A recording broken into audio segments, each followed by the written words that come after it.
Sumera start कर दें।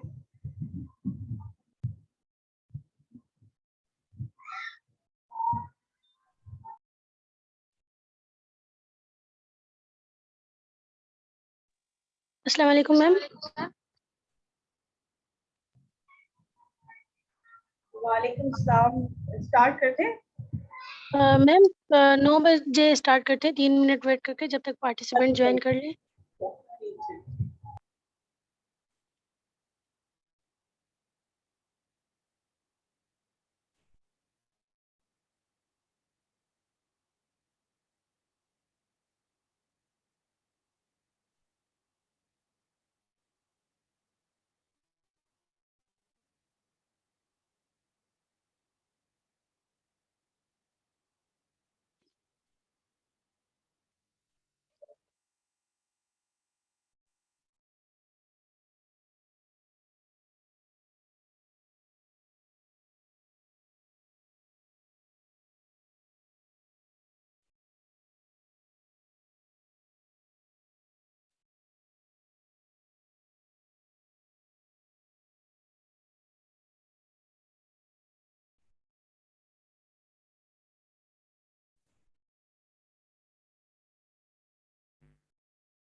औज़ुबिल्लाहि मिनश्शैतानिर रजीम, बिस्मिल्लाहिर्रहमानिर्रहीम। अस्सलाम वालेकुम everyone.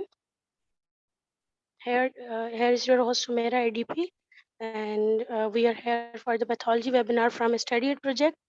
Am I audible to everyone?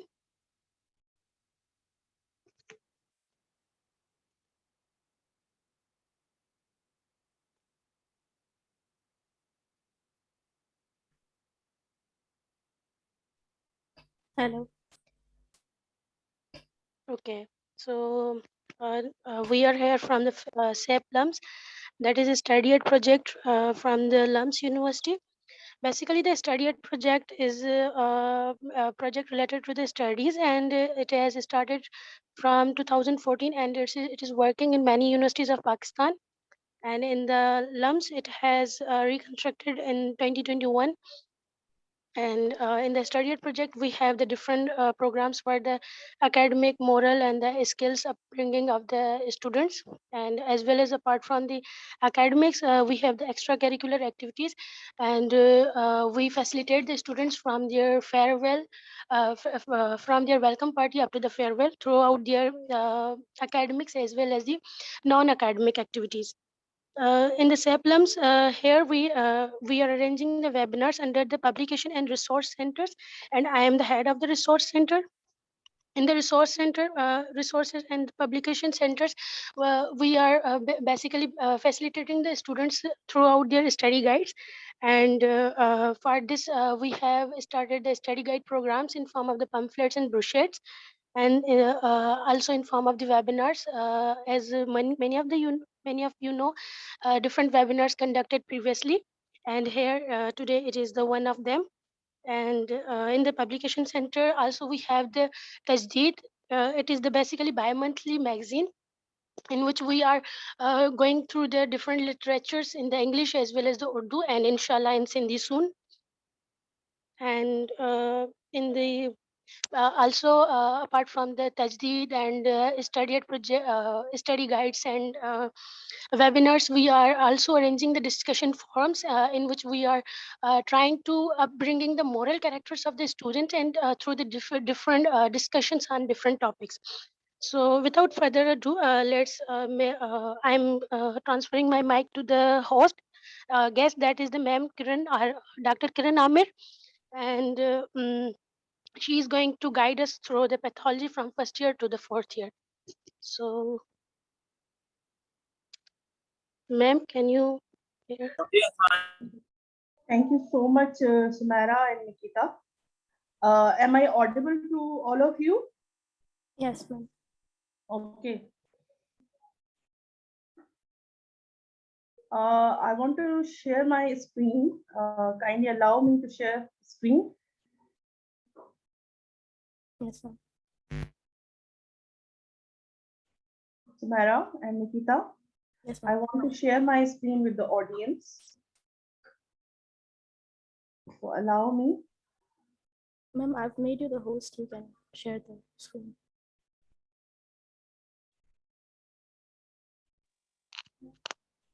Thank you.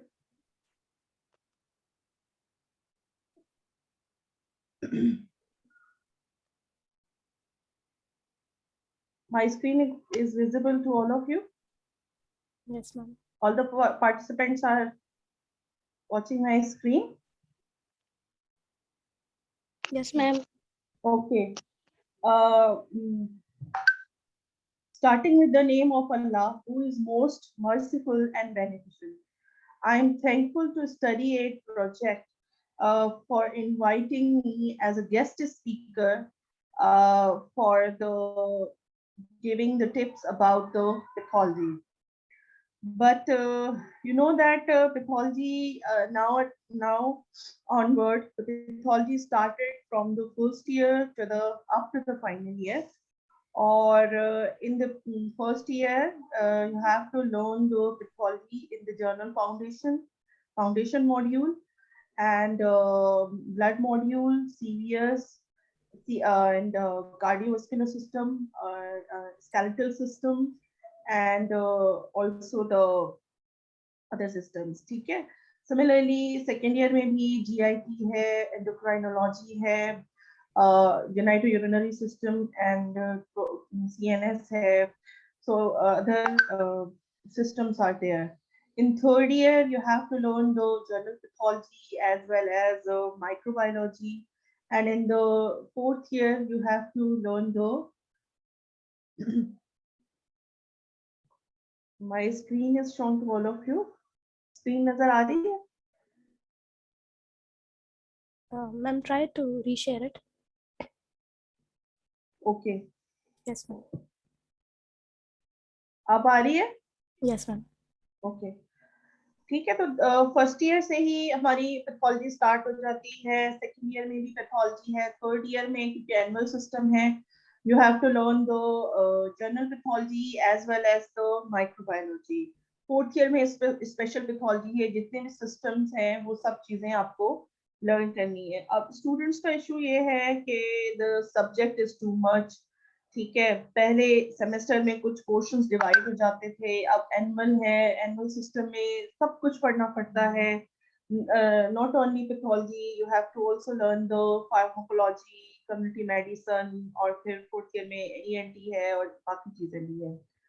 तो before going to the actually the pathology subject, मैं कुछ चीजें या कुछ टिप्स ऐसी बताना चाहती हूँ कि जिससे आप अपनी जो है मेमोरी को स्ट्रॉन्ग करें, एंड कि किस तरीके से किसी भी सब्जेक्ट को किस तरीके से मेमोराइज किया जाए, किस तरीके से पढ़ा जाए, ताकि this will be memorise for the long term. This will retain into the long term memory. As you know that starting में फर्स्ट ईयर है, सेकंड ईयर है, थर्ड ईयर है, फोर्थ ईयर में ये आपकी बेस बन रही है. ठीक है, अगर आपकी बेस स्ट्रांग नहीं होगी तो थ्रू आउट लाइफ आप वीक रहेंगे। तो अगर स्टार्ट से ही हम जो है शॉर्ट बुक्स का सहारा लेंगे, we are going to study the short books just to pass the exam, तो हमारी जो बिल्डिंग है वो वीक होगी, ठीक है, वो स्ट्रांग नहीं होगी। और आगे फ्यूचर में यू नो दैट अब फाइनल ईयर के बाद एनएलई एग्जाम भी आ गया है, तो एनएलई में फिर वही basic anatomy, physio, biochemistry, pathology, pharmacology, इन सब का एग्जाम होगा। तो इससे बेहतर ये नहीं है कि बंदा स्टार्ट में ही आप लोग जो है इस तरीके से पढ़ें कि आपके कॉन्सेप्ट क्लियर हो जाएं, आपके वही concept throughout the years, throughout the whole life, वो आपको कॉन्सेप्ट आपके जो है एक मेमोराइज हो जाएं, और वही कॉन्सेप्ट जो है अगर आप 5 साल के बाद एनएलई एग्जाम में या किसी भी एग्जाम के लिए भी आप अपेयर हो रहे हैं, उन कॉन्सेप्ट्स अगर आपके क्लियर होंगे तो you will able to pass that exams. So there are the certain strategies to memorize the subject, whether it is pathology, whether it is anatomy, physiology, biochemistry, कोई भी subject है, there are the some strategies to remember. सबसे पहली strategies तो ये हैं कि attend the class, ठीक है, क्लास अटेंड करें, जो भी टीचर आपको जो कुछ भी पढ़ा रहा है आप उसको गौर से सुने, ठीक है। टीचर जब पढ़ा रहा है तो जरूर वो कोई इम्पोर्टेंट चीज ही पढ़ाता है। जब भी कोर्स में कोई कंटेंट हम पढ़ा रहे होते हैं, so that content will be important for you. हमेशा जो है सब्जेक्ट में या कोर्स डिजाइन किया जाता है या कैरिकुलम डिजाइन किया जाता है, तो उसमें असेंशियल जो टॉपिक्स होते हैं, मोस्ट इम्पॉर्टेंट टॉपिक्स जो होते हैं, उनको डिस्कस किया जाता है। और इम्पॉर्टेंट टॉपिक जब एक सब्जेक्ट स्पेशलिस्ट पढ़ाने आ रहा है तो डेफिनेटली वो जो है बहुत अच्छे तरीके से ही पढ़ाएगा। As far as my subject is concern pathology, जैसे आजकल मैं 4th ईयर को ब्लड पढ़ा रही हूँ या फर्स्ट ईयर में ब्लड हम पढ़ाएंगे, ठीक है, इसी तरीके से हेमोडायनेमिक है या इम्यूनिटी हम पढ़ाते हैं, तो डेफिनेटली टीचर जो है वो आपको जो भी पढ़ाता है आप वो गौर से सुने। Listen, you have to listen carefully, you listen the teacher, understand करें, नहीं समझ में आता you should ask from the teacher, ठीक है।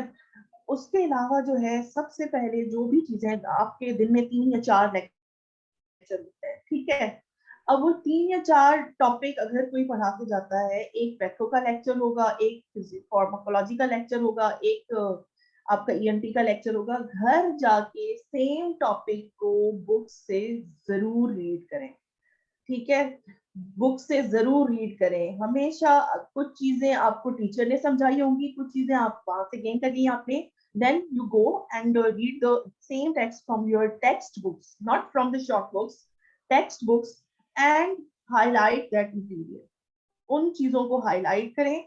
उसके बावजूद, पढ़ने के बावजूद भी कुछ ऐसी चीजें हो सकता है कि टीचर ने लेक्चर में ना पढ़ाई हो और बुक में हो और वो आपको इम्पोर्टेंट लग रही है, go and ask from your concern teacher to जो है आपकी जो क्वेरीज है वो क्वेरीज को रिजॉल्व करें। Second thing, the strategy number 1 is redundancy effect. Cut out the inessential information.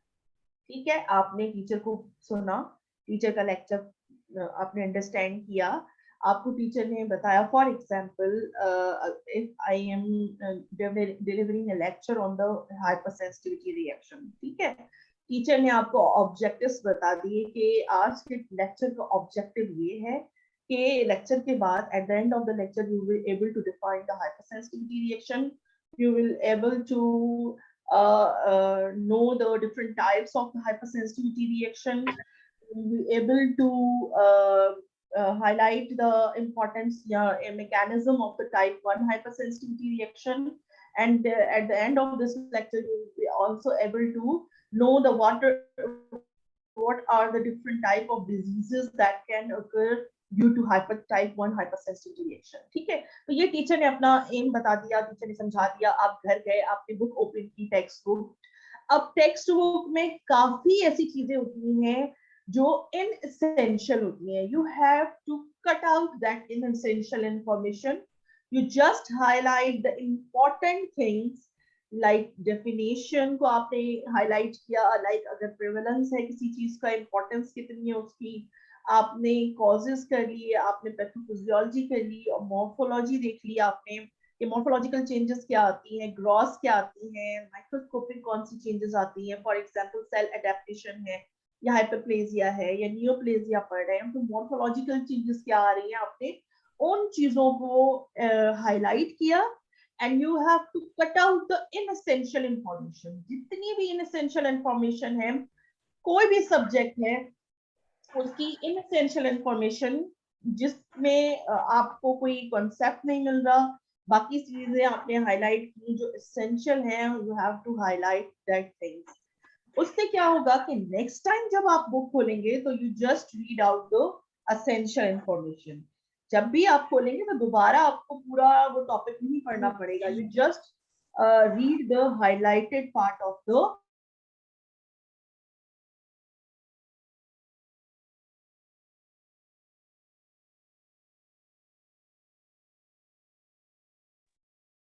Am I audible? Yes, ma'am. Yes, ma'am, you are. Okay. So the strategy number 1 is cut out the inessential information, and that is common to all subjects. जितनी भी inessential information है आपको cut out करनी है, and you have to gather the essential information related to that particular topic.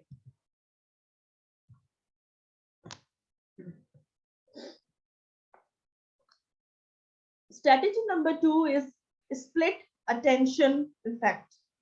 ठीक है, जैसे मैंने कहा कि you have to cut out the inessential information, you have to present all the information together. जितनी भी information है, either you will make your notebook, आप अपनी notebook में वो लिख लें, ठीक है, जो भी highlighted portion है आपने वो notebook में note down कर लिया और आपने अपने notes बना दिए. और you can also वही मटेरियल जो है आपने वहां सेव कर दिया, या शॉर्ट बुक्स जो आप फॉलो कर रहे होते हैं, डेफिनेटली कितना भी हम सब कहेंगे you have to follow the text book. Text book जो है आपको कॉन्सेप्ट क्लियर करेगी. शॉर्ट बुक में जो बुक्स लिखा होता है, कोई भी बुक बेकार नहीं होती. शॉर्ट बुक्स में आपको कॉन्सेप्ट क्लियर नहीं होगा, ठीक है. कॉन्सेप्ट जो है वो आपका टेक्स्ट बुक से क्लियर होगा, ठीक है. वही जो नोट्स जो आपने टेक्स्ट बुक से लिए हैं, you make the sticky notes and attach on the your short book, ठीक है. या फिर अपने नोटबुक जो आपकी डायरी है या उसमें आप नोट डाउन कर लिए ऑल द एसेंशियल इंफॉर्मेशन. उसके एक्स्ट्रा जितनी भी चीजें थी वो आपने कट आउट कर दी. Third strategy is simplify the complex information by presenting it both orally and visually, which is called the modality effect. कोई कॉम्प्लेक्स चीज है, किसी भी चीज का मैकेनिज्म है, ठीक है, आपको समझ नहीं आ रहा. अब उस मैकेनिज्म को समझने के लिए या तो आप याद करें और अपने किसी फ्रेंड को बताएं, ठीक है, या फिर उस कॉन्सेप्ट को या मैकेनिज्म को विजुअली आप इमेजिनरी इफेक्ट में या कुछ पिक्टोरियल वे में आप जो है उसको बना दिया और उसको अंडरस्टैंड कर दिया. This is called the modality effect to memorise the things, to memorise the course content, ठीक है. Strategy number 4 is this is the very important things. 10% you 10% of what you read, जो भी रीड करते हैं आप उसका 10% ही रिटेन करना है, ठीक है. 20% of what you hear, जो सुनते हैं वो 20% आपका रिटेन होता है. मैं अगर लेक्चर दे के जा रही हूँ तो उसका 20% आपको याद रहेगा, 80% आप भूल चुके होंगे, बट 30% व्हाट यू सी. अगर मेरे लेक्चर में कुछ ऑडियो विजुअल्स दिए हुए हो, मैंने कुछ पिक्चर्स दी हुई हो, कुछ वीडियो शेयर किया हो, तो उसका 30% आपको वो ये चीज याद रह जाएगी. Similarly 50% you retain of what you see and hear. 50% आप वो चीज रिटेन करते हैं जो आपने देखी भी है और आपने सुनी भी है. सिमिलरली 70% आप वो चीज रिटेन करेंगे जो आप खुद कहेंगे. अगर मैं आपको एक टास्क देती हूँ, if I am giving you a task on the hyperplasia or the pathophysiology of the neoplasia, or you will differentiate a benign and the malignant neoplasm, तो हो सकता है कि जो मैंने पढ़ाया हो आपको उसका सिर्फ 20% ही याद हो, लेकिन जब आप खुद पढ़ेंगे और वो खुद पढ़ने के बाद नेक्स्ट डे किसी को समझाएंगे या किसी को लेक्चर देंगे, तो 70% जो है वो चीज आपके रिटेन रह जाएगी। मुझे आज तक याद है, I have given a presentation on the absorption of the vitamin B12 into the 4th year in my MBBS. आज तक उसका absorption mechanism मुझे उस दिन वाला ही याद है। जब भी मैं बुक खोलती हूँ तो मुझे वही पिक्चर सामने आती है जो मैंने वहां प्रेजेंट की थी, और जो है आज तक वही चीजें याद है। तो 70% you have to retain, you will retain what you say. 90% of what you say and you do, आपने बताया भी और वो आपने लिखा भी, ठीक है। रिटन जो है, आपने क्वेश्चन कोई भी याद किया, कोई भी टॉपिक आपने पढ़ लिया, उसको आपने समझाया भी अपने कुलीग को, अपने पेयर असिस्टेड लर्निंग है, डिस्कशंस करनी है अपने फ्रेंड्स के साथ, अपने ग्रुप के साथ। Then if the topic is too lengthy, या अक्सर ये होता है कि कोर्स जो है बहुत ज्यादा है, जैसे अक्सर लोग कह रहे हैं एनुअल सिस्टम में कोर्स बहुत हो गया है और टाइम हमारे पास नहीं रहता। टाइम, देखिए टाइम को यूटिलाइज करना होता है हर स्टूडेंट को, लेकिन अगर नहीं आप यूटिलाइज कर पा रहे हैं, कोर्स बहुत ज्यादा है, you are not going to cover it, then you have to study the group, study in group. You can also study with your peer and you can go for the discussion, ठीक है। अब उसमें ये एक तरीका तो ये है कि you will split the one topic into 3 friends, कि for example आप जो है हाइपरप्लेजिया पढ़ रहे हैं, ठीक है। एक स्टूडेंट को कहा कि you will go and memorise the definition और इट्स कॉजेज, दूसरे को आपने उसकी पैथोफिजियोलॉजी दे दी, तीसरे को आपने कहा कि मॉर्फोलॉजिकल फीचर्स आप याद कर लें, तीसरे को कहा, मतलब ये जो है ना, आपने एक टॉपिक को 3 जो है फ्रेंड्स में डिवाइड किया, ठीक है। आपने उनको कहा कि नेक्स्ट डे हम ये टॉपिक जो है बैठ के यहाँ डिस्कस करेंगे। अब क्या हुआ, जिसने डेफिनेशन पढ़ी, जिसने पैथोफिजियोलॉजी पढ़ी, उसने अपना पोर्शन समझा दिया, ठीक है, आपने अंडरस्टैंड कर लिया, दूसरे ने अपना पार्ट बता दिया, तीसरे ने अपना part, you will be able to, मतलब एक 15 मिनट की डिस्कशन में आपका एक टॉपिक कवर हो गया। सिमिलरली आप एक एक टॉपिक भी 3-4 फ्रेंड्स में जो है डिवाइड कर सकते हैं। फॉर एग्जांपल जैसे मैंने 4th ईयर को अभी रेड सेल डिसऑर्डर कवर करवाए। सिमिलरली आप 5 फ्रेंड्स का ग्रुप है, एक को कहें कि आप आयरन डेफिशिएंसी एनीमिया पढ़ के आ जाएं, दूसरे को कहें आप you go and read the megaloblastic anaemia, third को आपने थैलेसीमिया दे दिया, फोर्थ को आपने सिकल सेल डिसऑर्डर दे दिया। अब जो है आपने कहा कि नेक्स्ट डे इसी टाइम पे इसी जगह हम मिलेंगे और ये सारी चीजें 1 बाय 1 डिस्कस करेंगे। जिसने आयरन डेफिशिएंसी एनीमिया पढ़ के आया अच्छे तरीके से, वो ही विल बी रिस्पांसिबल कि वो उन चारों फ्रेंड्स को समझाए अच्छे तरीके से, उससे तो जो है 90% याद हो जाएगा, ठीक है। सिमिलरली उन बाकी लोगों ने जो है वो टॉपिक समझ लिया और बाद में जाके दोबारा पढ़ा, तो ये कितनी दफा रीडिंग हो गई, एक दफा टीचर ने पढ़ाया, एक दफा फ्रेंड ने पढ़ाया, और उसके बाद जो है फ्रेंड्स ने डिस्कस किया, तो this will be retain for your whole life. ये रिटेन जो है काफी चीजें आपकी जहन में रह जाती हैं। Fifth strategy is the chunking strategies. It help you to understand challenging text. Chunking is an example of a plan that helps you to break down difficult text into more manageable pieces. अगर कोई text ऐसा है जो आपको difficult लग रहा है and you are not going to through it, so you have to divide that topic into the chunks. उनको pieces में divide करें और small portion जो है उसका read करें, उसको अपने वर्ड्स में लिखें, अपने ओन वर्ड्स में, हो सकता है बुक में मुश्किल लैंग्वेज में लिखा है, डिफिकल्ट वर्ड में लिखा है, and you make it easier to recognize and synthesize the information. So this will be also helpful to memorize the course content of either this will be from the anatomy or physiology, biochemistry या किसी भी subject का हो. Third, fifth strategy is to medical mnemonic strategies. Memorize the course material by making the mnemonics. लोग जो है अपनी mnemonics खुद बना लेते हैं, algorithm बना लें, आप flow chart बना लें. For example, this is the mnemonic of causes of anemia, like this. A is anemia of chronic disease, no folate or B12. This will also cause the anemia. Use of alcohol, ethanol, marrow failure and hemoglobinopathies, iron deficient, acute and chronic blood loss. So this will help to memorize the causes of anemia. Similarly, if you want to remember the risk factor for the gallstone, you have to memorize the 5 F's: female, fatty, 40, fair, fertile.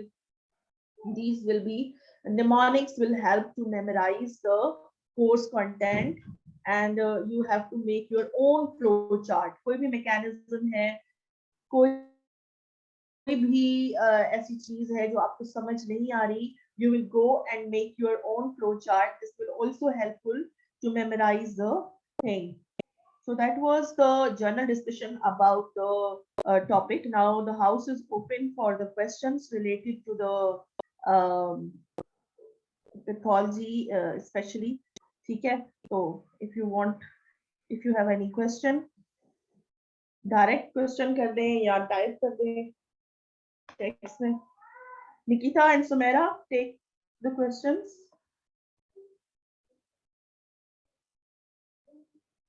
Yes, ma'am, we are here to take the questions.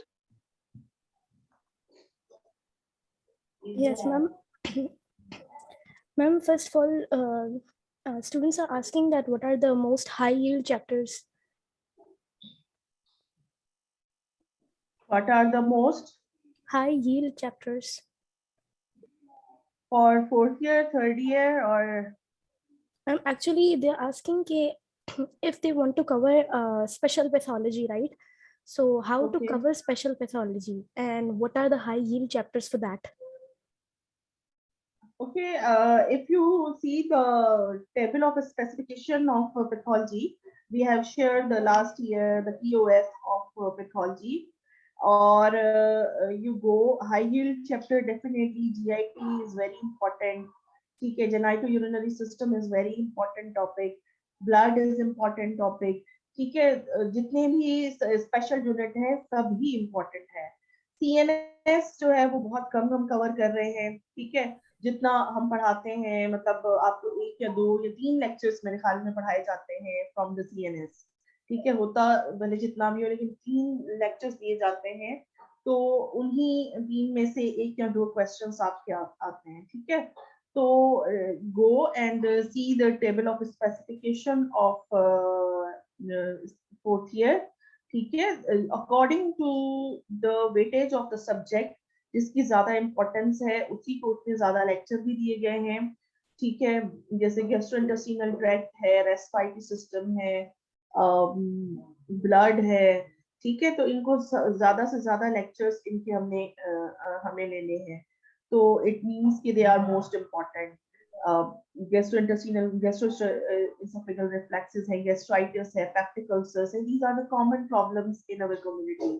तो पढ़ना आपको सब कुछ है, क्योंकि जब आप medicine पढ़ेंगे या सर्जरी पढ़ेंगे उस वक्त भी आपको यही सेम पैथोफिजियोलॉजी आपकी सारी जिंदगी जान नहीं छोड़ी है. So all the things are important, but for the exam purpose, you have to follow the TOS, table of specification, which we have already shared in the past. जो पहले आपसे पहले वाला बैच था 4th year का, उनसे हम TOS already share कर चुके हैं. तो important, everything is important, you have to go through it. Ji, next question. Also, ma'am, some of the participants are raising hands, so they might have some questions. We would like to unmute them. Okay. I'm asking Naveed. Yep. Assalamu alaikum. This is Naveed Ahmed from 4th year MBBS. Madam, I've got multiple questions regarding this pathology. In 3rd year, I've got only 2 books which was easy to be covered, which were Pathoma and Robbins. But in 4th year, we have got now 4 books. And it's very much confusing, not only for me, but for every student to cover these topics from these 4 books. So which book do you think would be specifically for specific chapters, or completely we could cover all chapters from one only single book, which would be easy for students? So this is a very, very big question which comes into my mind, and I'm not able to cover all these things from, I'm confused about which book I have to cover first. So if you could guide me about this, and now other students will also be having this. As far as the pathology is concerned, 3rd year as well as the 4th year, our teachers are only following the basis or basic. These are the textbooks. But what I have understand from your side, you are asking about some short books. Okay, I think the Pathoma is the short book, not a textbook, ना? तो देखिए मैंने पहले ही बताया कि from the for your to clear your concept, you have to read from the textbook. That is your basic or basis, जो जहां से आपको जो चीज अंडरस्टैंड करने में आसानी होती है, ठीक है, you have to go through it. GIT है, liver है, gastrointestinal tract है, उसके अलावा genitourinary tract है, urinary system है, blood है. You have to go through the basis or basic, whatever you like. लेकिन जहां तक शॉर्ट बुक की बात कर रहे हैं आप, if you want to ask about the short book, तो मुझे नहीं पता because I'm not going through it. बाकी you have to follow the lectures of your teachers. आप अपने टीचर्स के लेक्चर्स को गौर से सुने और उन्हीं चीजों को आप जाके घर जाके बुक से पढ़ें, और either you will make your own notes, और उन्हीं को लेके आप जो है आप पढ़ें, अगर रीड करें तो इंशाल्लाह you will not face any problem. Mostly लोग स्टूडेंट्स जो है मेरे पास आए थे and they will ask about हमारे यहाँ पैथो की जो है शॉर्ट बुक कौन सी है, कौन सी वाली अच्छी है. तो सॉरी टू से शॉर्ट बुक्स जितनी भी हैं पैथो की हमने पढ़ी नहीं है. पढ़ी होती तो शायद हम बता भी देते कौन सी वाली अच्छी है. तो you have to follow the textbook, you have to follow the lectures of the teachers. ठीक है, अपने नोट्स बनाएं, उसमें से पढ़ें जी. अच्छा, किसी एक स्टूडेंट ने माइक्रोबायोलॉजी के बारे में पूछा है कि उसके लिए हम क्या पढ़ें and what you are suggest, is there any good lecture so we go through to cover it. देखिए वही बात है, मैंने सर मुनव्वर का भी वेबिनार सुना था, उन्होंने भी यही कहा था कि lectures are available. Yes, lectures are or videos are available on the YouTube, but they are too much lengthy. तो इससे बेहतर ये नहीं होगा कि हम गौर से टीचर को क्लास में सुन लें, और अगर वो लेविंसन से, बिकॉज माइक्रोबायोलॉजी के लिए लेविंसन फॉलो की जाती है, तो और घर जाके उन्हीं चीज़ों को हम हाईलाइट कर लें या पढ़ लें, ठीक है. और या अगर उसकी भी अगर आपको लगता है कोई शॉर्ट बुक अवेलेबल है, तो डेफिनेटली मैं जितना भी आपको मना करूं कि don't go towards the short book, और आप जाएंगे. तो Levinson is your text book for the microbiology. मैं कोशिश करूंगी कि माइक्रोबायोलॉजी के लिए भी आपका एक वेबिनार हम अरेंज करवा लेंगे. सो माइक्रोबायोलॉजी से रिलेटेड जो भी क्वेरीज हैं, you can ask from your concerned teacher. वो इंशाल्लाह मैं डॉक्टर नायला या डॉक्टर आबिद से मैं रिक्वेस्ट करूंगी, उनमें से कोई भी जो है ना आपके लिए वेबिनार अरेंज कर दें, तो इंशाल्लाह वो भी आपकी क्वेरी रिजॉल्व हो जाएगी. यस, अस्सलाम वालेकुम मैम. वालेकुम अस्सलाम. I am first year MBBS student.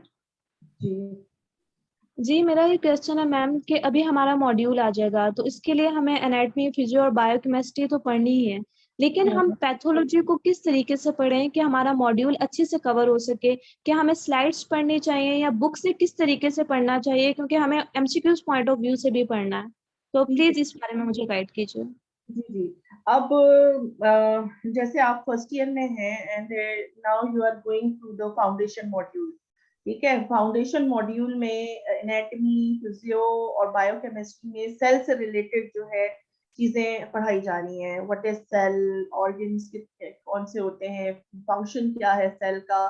तो डेफिनेटली उसी से रिलेटेड जो है we are going through the cell pathology, ठीक है। अगर आप एनाटॉमी पढ़ रही हैं, फिजियो पढ़ रही हैं, फंक्शन पढ़ रही हैं सेल का, तो उतना ही आपको सेल का जो है के डिसऑर्डर्स पढ़ाए जाते हैं, ताकि जो भी इम्प्लीमेंटेशन है, मतलब आपकी एनाटॉमी किसी भी चीज की पढ़ रही है, फिजियोलॉजी और पैथोलॉजी जब पढ़ेंगे, it means you are implementing that anatomy, biochemistry and the function of that on the pathology. कि पैथोलॉजी जो है उसकी क्या है, डिजीज में क्या चेंजेस आती है। अगर आप नॉर्मल एनाटॉमी पढ़ रही हैं, अगर आप नॉर्मल फंक्शन पढ़ रही है किसी का, तो if there is some disease, then how can you define it, and what is the normal function of the cell, what is the different types of the cells, क्या सेल में changes आती हैं अगर कोई डिसऑर्डर हो जाए, hyperplasia हो जाए या हाइपरट्रॉफी हो जाए, व्हाट इज हाइपर। तो इन सब चीजों के लिए जितने भी आपके फॉर एग्जांपल फाउंडेशन मॉड्यूल पे 2 लेक्चर्स हैं। जर्नल पैथोलॉजी का एक इंट्रोडक्शन था, एक था जर्नल माइक्रोबायोलॉजी का। That was the just introduction of pathology.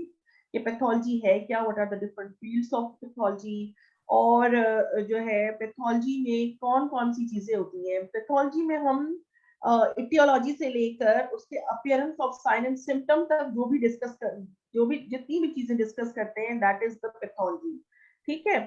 तो अब उसमें ये है कि जितने आपके टीचर्स आपको पढ़ा रहे हैं, कंसर्न टीचर्स, उनके lectures, yes they are important, they are most important, you will take that lecture from your concern teacher. दूसरा ये है कि आप, मैंने जैसे यही कहा कि आप जाके घर जो भी टीचर आपको पढ़ा रहा है, कुछ भी ना करें, उस बुक उठाएं, ठीक है। बुक में से वही जो आज फॉर एग्जांपल आपको किसी ने एपोप्टोसिस पढ़ाया है और नेक्रोसिस का लेक्चर हुआ है, go and read the basis खोलें, और उसमें से एपोप्टोसिस और नेक्रोसिस का जितना भी लिखा हुआ है, उसमें से इम्पोर्टेंट थिंग जो आपको टीचर ने पढ़ाई आपने हाईलाइट कर दी, और आप उसी को ही रीड करें। उससे आपके बेस्ट चॉइस क्वेश्चंस जो है वो भी क्लियर होंगे, पास आउट हो जाएंगे, निकल जाएंगे, और आपकी थ्योरेटिकल नॉलेज भी जो है वहां से स्ट्रांग हो जाएगी। तो क्योंकि आपके मल्टीपल सब्जेक्ट्स हैं, you have to cover all the things, so it's better to go through these strategies which I have already told you. Go through the, cut out the inessential information, gather the essential information, and just read that essential information. कोई भी shortcut, किसी भी shortcut में ना पढ़े, उन्हीं essential information को पढ़े। फर्स्ट ईयर है, मुश्किल होगी, थोड़ा बहुत नहीं, बहुत ज्यादा मुश्किल होगी, लेकिन ये है कि ग्रुप डिस्कशन, जितनी ज्यादा आपकी ग्रुप डिस्कशन होगी, जितनी ज्यादा आप लोग आपस में डिस्कस करके पढ़ेंगे, नहीं आता कोई किसी चीज की क्वेरी है, कोई क्वेश्चन है, कोई टॉपिक समझ नहीं आता, you can come in the pathology department, we are always there for you, ठीक है। तो कोशिश मैम करें कौन सी बुक यूज करनी चाहिए, बेसिस या बेसिक इस टाइम पे फर्स्ट ईयर में? हाँ, बेसिस कर लें तो बेहतर है। बेसिक भी टेक्स्ट बुक है, it is not a short book. मैं हमेशा स्टूडेंट को ये कहती हूँ कि बेसिस या बेसिक कोई खास डिफरेंस नहीं है उनमें, so you can go through दोस इधर बेसिस और the basic, whatever you like, ठीक है। तो आप उसमें से पढ़ सकते हैं, कोई इशू नहीं है।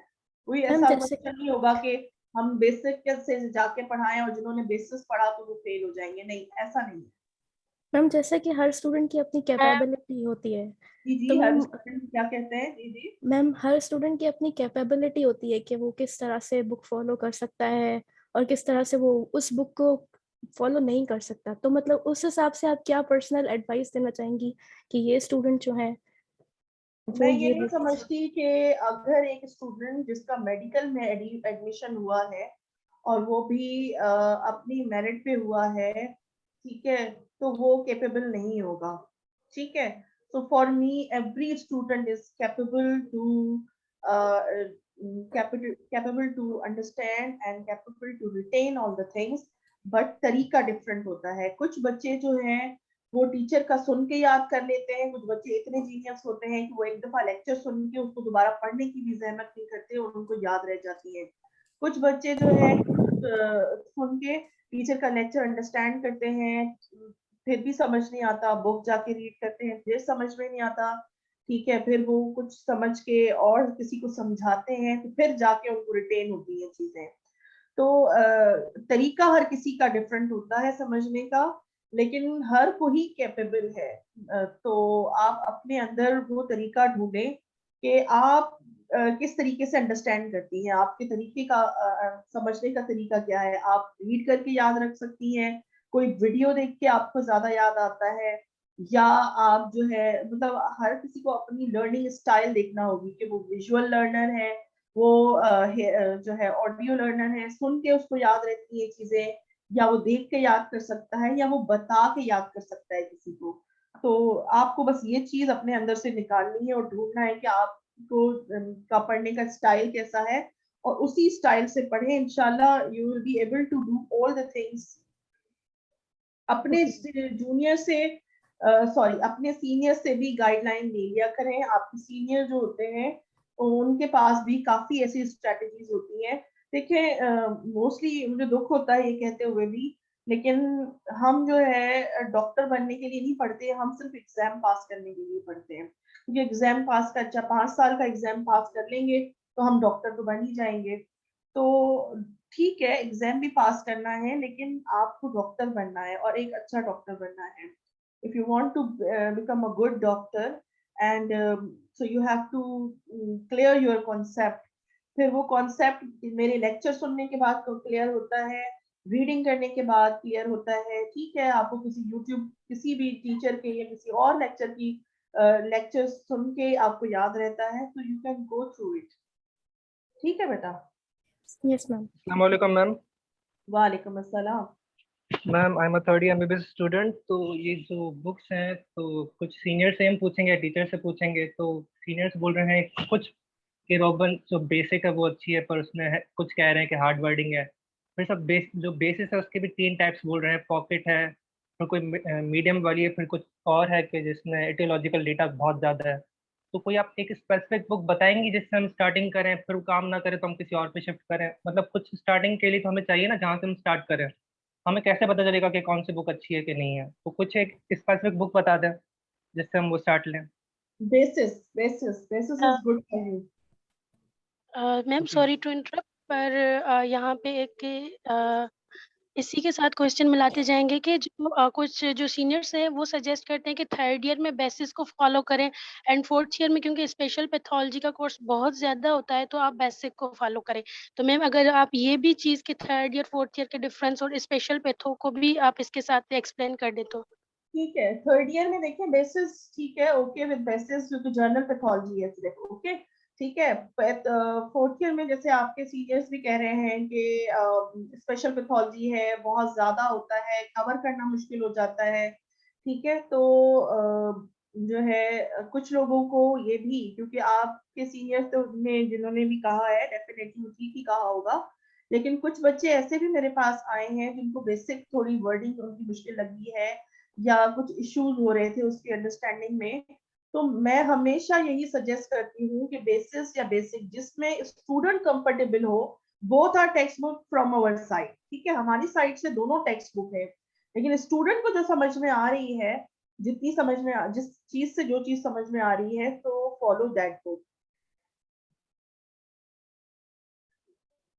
ऑल्सो मैम स्टूडेंट्स कुछ मॉड्यूल सिस्टम के हिसाब से एडवाइस चाह रहे थे कि इजीली कैसे हम मॉड्यूल सिस्टम में ये पैथोलॉजी को डील कर सकते हैं।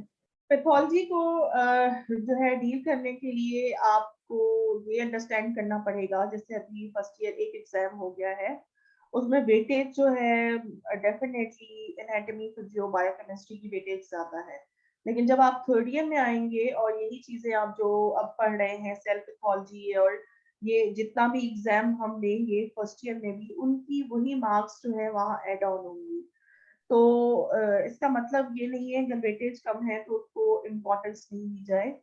तो बेहतर ये है कि जो भी चीज मैंने यही कहा कि मुश्किल हो रही है डेफिनेटली, मैं भी प्लान कर रही थी कि मैं अपना जो सेकंड मॉड्यूल है फर्स्ट ईयर का ब्लड मॉड्यूल, उसमें कोई ऐसी बुकलेट डिजाइन करूं कि बच्चे अगर वो पढ़ लेते हैं तो उनकी अंडरस्टैंडिंग भी डेवलप हो जाए, और वो उन्हीं चीज़ों को पढ़ें जो फर्स्ट ईयर के लिहाज से हमें पढ़नी चाहिए। दूसरा ये है कि फर्स्ट ईयर में या सेकेंड ईयर में हमने जितने भी पैथोलॉजी के मॉड्यूल्स रखे हैं, if we talk about serious, ठीक है, तो सीरियस के भी दो क्वेश्चन होंगे, सीरियस 1 होगा, फिर सीरियस 2, सिमिलरली GIT 1 होगा, GIT 2 होगा। GIT 1 में जो है बच्चों को बेसिक चीजें पढ़नी होंगी, इन्फ्लेमेटरी डिसऑर्डर है, नॉन नियोप्लास्टिक डिसऑर्डर्स है, या कंजेनाइटल कोई डिसऑर्डर्स है, ठीक है, इसोफेजियल अट्रेसिया है, या कोई भी कंजेनाइटल डिसऑर्डर है वो, और नॉन इन्फ्लेमेटरी डिसऑर्डर वहीं तक पढ़ना है पैथो। उससे आगे जो एडवांस उसकी डिसऑर्डर्स है वो फिर जो है उनके जो 2 आएगा उसमें रीड करना होगा। Similarly for the blood 1, haematology 1 जो मॉड्यूल है जो कि हम फर्स्ट ईयर में पढ़ाएंगे, we will cover the just red cell disorders like anemias।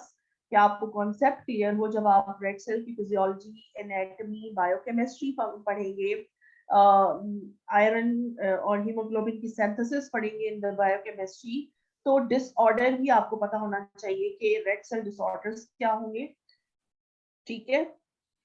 तो उसके लिए ये होता है कि आप टीचर के लेक्चर्स को फॉलो करें, and definitely you go through the book, और बुक वही है, again I am saying that follow your textbook, ठीक है। पहले दिन मुश्किल होगी, फर्स्ट डे अगर आप अब जा रहे हैं, फर्स्ट ईयर के कितने लेक्चर होते हैं दिन में कितने लेक्चर्स होते हैं? कोई है फर्स्ट ईयर का स्टूडेंट जो मुझे बताए कि डेली लेक्चर? जी 2 I think ओनली 3 होती है, आई थिंक 3 लेक्चर्स होते हैं फर्स्ट ईयर के। तो 3 लेक्चर्स में कोई एक एनाटॉमी का होगा, कोई एक फिजियो का होगा, और एक पैथोलॉजी का होगा, ठीक है। अब एनाटॉमी फिजियो बच्चे जो है वो पढ़ते आ रहे हैं, रेड सेल्स की फॉर एग्जांपल हीमोपोइसिस पढ़ ली, और फिर जो है उन्होंने फंक्शन पढ़ा दिया। अब पैथो का एनीमिया का लेक्चर आ रहा है, तो अगर एक लेक्चर दिन में आ रहा है तो घर जाके आधा घंटा उस टॉपिक को देना तो कोई मुश्किल बात नहीं है ना।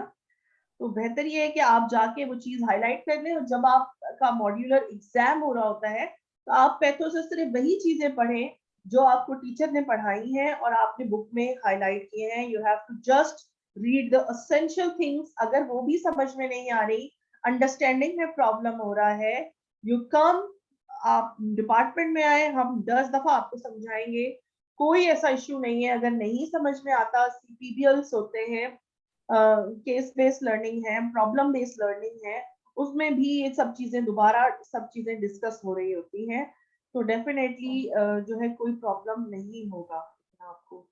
और अब वही बात है ना कि सब्जेक्ट ज्यादा हो गए हैं लेकिन उनका कंटेंट कम रह गया है, ठीक है। तो पहले तो आपको पूरा पूरा यूनिट साथ पढ़ना पड़ता था, अब उस यूनिट में से सिर्फ जितनी एनाटॉमी, फिजियो, बायोकेमिस्ट्री पढ़ी हुई है उसी से रिलेटेड जो है कुछ डिसऑर्डर्स जो हैं वो आपको पढ़ने पड़ते हैं। फॉर एग्जांपल एम्ब्रियोलॉजी आप पढ़ रहे हैं गैस्ट्रोइंटेस्टाइनल ट्रैक्ट की, डेवलपमेंट गैस्ट्रोइंटेस्टाइनल ट्रैक्ट की कैसे होती है, तो उसी से रिलेटेड आप पैथोलॉजी भी पढ़ेंगे कि अगर डेवलपमेंट में कोई डिफेक्ट आ गया तो क्लेफ्ट पैलेट है, क्लेफ्ट लिप है, इसोफेजियल अट्रेसिया है, पाइलोरिक स्टेनोसिस है, वो क्या चीजें होती हैं, सिर्फ वही चीज आप पढ़ रहे होते हैं। तो you have to read only those thing, not go through the whole, जो है पूरा उस यूनिट के साथ नहीं जा रहे होते, आप सिर्फ उन टॉपिक्स को रीड कर रहे होते हैं, उन डिजीजेस को या स्पेसिफिक जो भी डिसऑर्डर है उन्हीं को आप रीड करेंगे।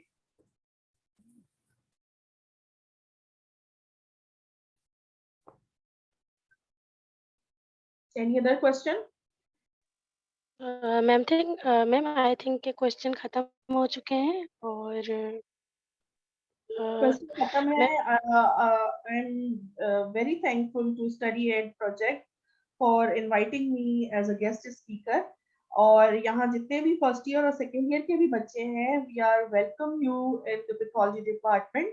हम जब भी आपको कोई इश्यू हो, कोई भी प्रॉब्लम हो, you come and discuss with us, discuss with your concern teacher, जिन्होंने भी आपको कोई स्पेसिफिक सब्जेक्ट या कोई टॉपिक पढ़ाया है, you go and discuss with them.